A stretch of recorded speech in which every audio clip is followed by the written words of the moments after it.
Okay. Now let's talk about some general criteria. So this is quadrant 1, quadrant 2, quadrant 3, and quadrant 4, right? The same quadrants that we already know about, so those are my quadrants that we have. If I'm coming over here, I know that sine of theta is equal to the y values. The cosine of theta is equal to the x values. And then we have those reciprocals that go with that, right? Okay, so everything is built off of sine and cosine. If we just keep sine and cosine in our heads, then everything else builds off of that. Now, where on a coordinate grid, if I'm going to the right and up, are that positive or negative?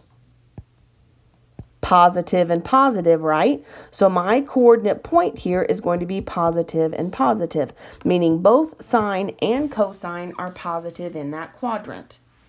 Now what happens over here?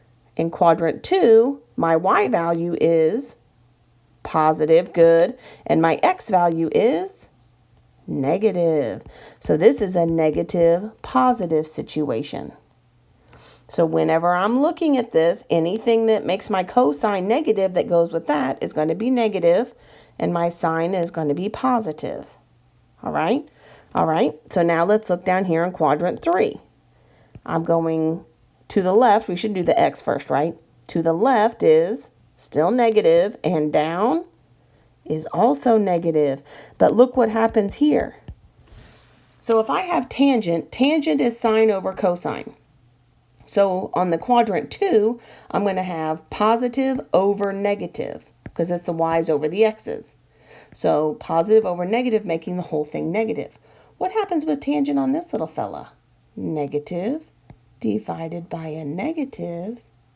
Tangent's positive, folks. Do you see that? Cool, right? It's all about that relationship, those positives and negatives. So knowing those positives and negatives, you got this. If I'm going to the right, I know that's going to be a positive x, and down is a negative y. So you're just using those positive and negative relationships in order to come up with all the rest of your trig. So the values of those trig functions. Okay, let's do an example. Here's example 3. It says, suppose that cosine of, they use s here, but we're going to use theta, is equal to a negative 3/5. And the sine of same angle is 4/5. If theta corresponds to the xy on the unit circle, determine the quadrant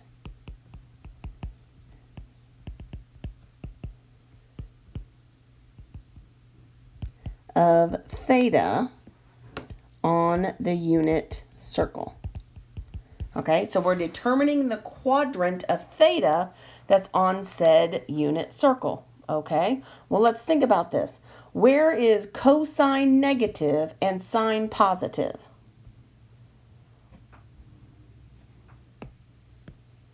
Boom, right?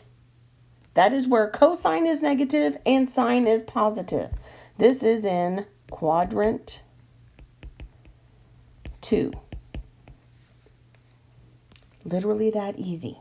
So if I wanted to figure out where are my values positive and where are my values negative, that is what you're going to look for. All right? So you're coming up with all the different options that you can. What if I wanted to find all the other values here?